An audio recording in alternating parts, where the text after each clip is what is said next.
What is my biggest regret visiting the island of La Palma is that it took me over 36 years to finally get here.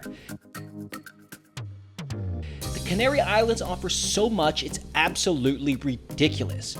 Connected by a growing supply of short direct flights from all over Europe, these islands are becoming increasingly more popular with Europeans. As the more popular islands full of bedazzled resorts, fancy restaurants, and expat communities continue to grow, the wild adventurous sides of the bigger islands is starting to disappear. But this is far to be the case in La Palma. Off the coast of southern Morocco sits the Canary Islands. La Palma is the second most western island in the Canaries and the fifth largest in the chain. There are a limited number of flights to the Canary Islands, so the majority of people get here by ferry from the other Canary Islands. This cuts down tremendously on the amount of tourism compared to the other islands with direct flights from cities like London, Paris, and Amsterdam. As we mentioned in our Itinerary video, heading west in the Canaries increases the greenery exponentially. La Palma is perfectly positioned for getting healthy rains that allow the flora and fauna to thrive here unlike anywhere else in the Canary Islands. This in turn has led La Palma's flora to be comprised of 16% endemic species. From volcanic pine forest to rainforest and even dragon trees, the island's plants are truly insane.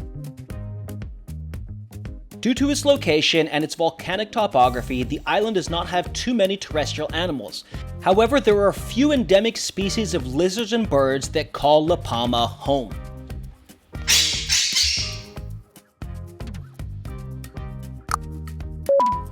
Under the waves, there are many species of fish for you to discover.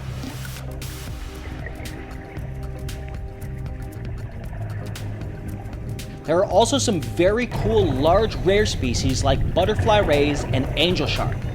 La Palma is also a magnet for passing by whales and is the best place in the world to see curious ravens.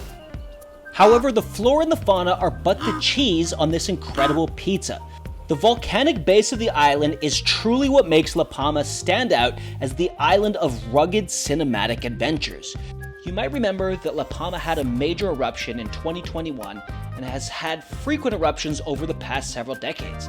These eruptions have formed the base of one of the most dynamic and beautiful landscapes that can often climb well above the clouds. There are two main mountain ranges on the island that are both as unique as they are incredible.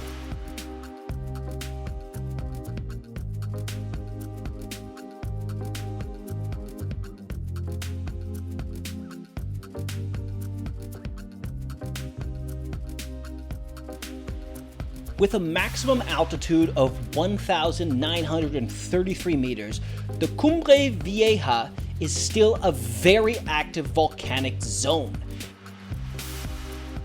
There is evidence of recent eruptions scattered everywhere, with the 2021 episode being the most recent. This in turn has created a hyperdynamic environment that offers trails through the forest of the root of craters. Volcanic scars that are younger than the Holy Bible are literally littered everywhere. Hiking on volcanic ash and debris through the forest with views that can often reach Tenerife, La Gomera, and El Hierro give the park a humbling vibe when you're among the debris of the island's most recent growth spurts.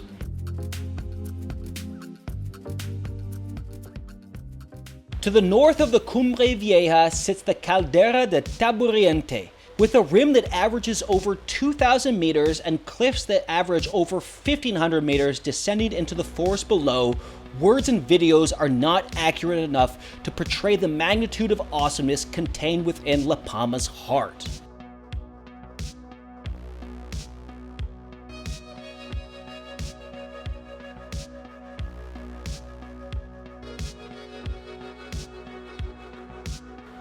Hiking here follows a sawtooth pattern that allows you to explore the endless viewpoints around the rim.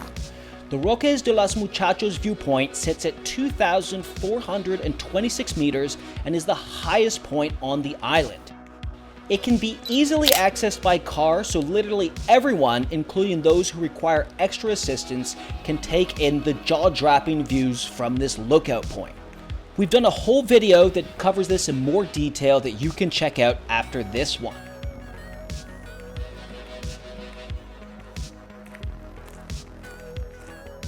Hiking is easily the king of activities to do on La Palma, and the best part is that all the hiking trails are 100% free with 100% free parking. This is exploring nature the way it was meant to be explored. My absolute favorite part about these two legendary mountain ranges is their ability to often have their heads peek up well above the clouds.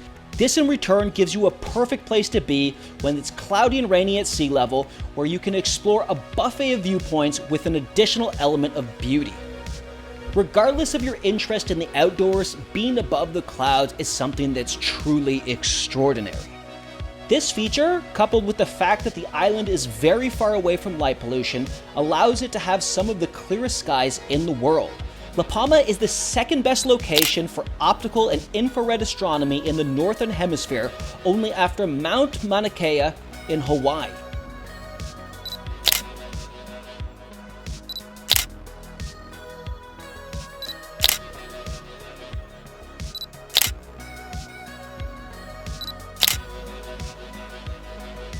The Roques de los Muchachos Observatory was founded in 1969 and is home to Europe's biggest telescopes like the Galileo National Telescope, the William Herschel Telescope, and the Isaac Newton Telescope, among many others.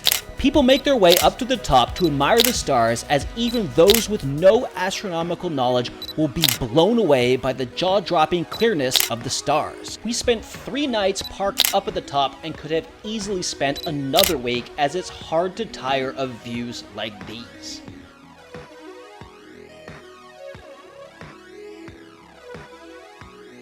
Making your way back down to the sea is where you will find La Palma's most beautiful villages. Santa Cruz de La Palma might be a city, but it certainly has a village vibe.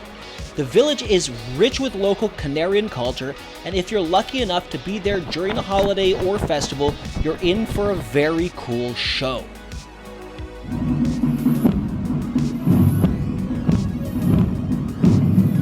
Easily the crowd favorite for the most beautiful village is located on the western side of the island and should be on every sunset lover's bucket list.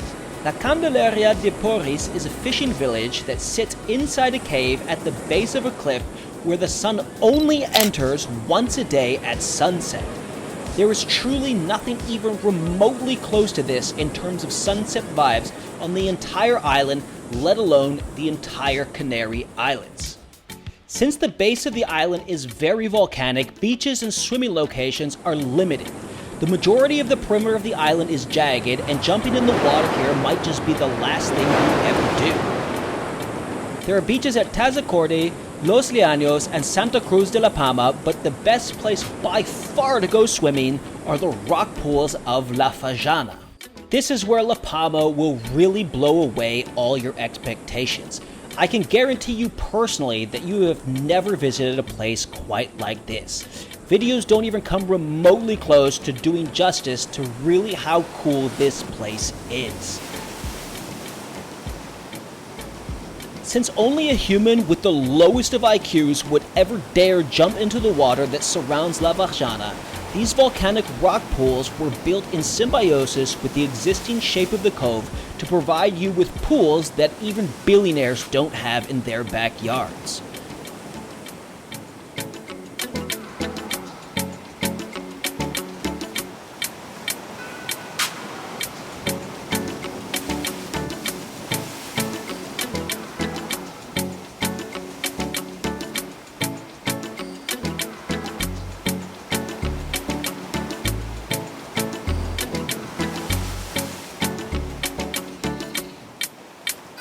And the best part about these pools is that they are 100% free to the public.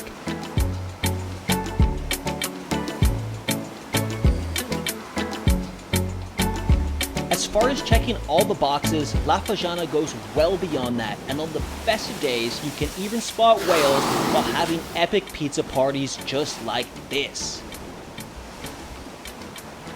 Another super unique seaside must are the salt fields of Las Salinas de Fuencaliente. At the southernmost tip of the island, sitting between the twin lighthouses, these colorful salt harvesting beds are one of several resources and commodities produced on the island. The volcanic sediment that makes up the bulk of La Palma's dirt also makes the island a very attractive location for wine producers. Growing grapevines is predominantly done in the west and the north sides of the island, with the Masavia cepage being a particularly unique choice of variety.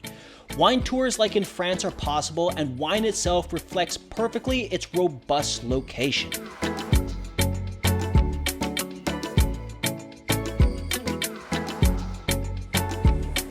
Biggest export of the islands is bananas. Although to the locals bananas might not be that exciting, to people like myself who grew up in the snow, seeing kilometers of banana fields cascading into the sea is pretty cool.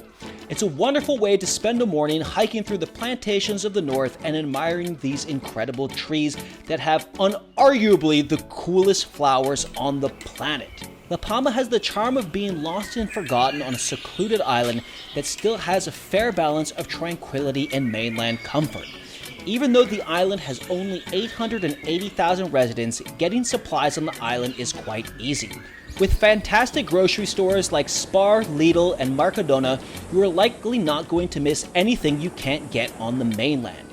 Yes, there is a McDonald's near the ferry docks of Santa Cruz, but the island doesn't seem to be in any rush to add a second one. Getting around the island gets easier and easier every year, as the aftermath of the 2021 eruption has propelled the island to develop an even better road system that allows access to navigate the perimeter of the island easily. To say that La Palma is for everyone is far to be a true statement. For those of you who want the flash and splash of the big all-inclusive resorts, boulevards of shopping and bars, then you're more suited for islands like Tenerife and Gran Canaria. But if you're like us, who loves beautiful and epic outdoor spaces, low numbers of tourists, and spending most of your day exploring unique environments and chilled out culture, then La Palma is an island you should probably not miss the opportunity to visit. Now is the time to go while it's still void of mass tourism and it's not puking lava out the side of its craters. Every time you like our videos and subscribe to Planetlands, our small but mighty channel gets a zap of energy like a child licking an electrical socket, fueling us to keep pumping out more content just like this.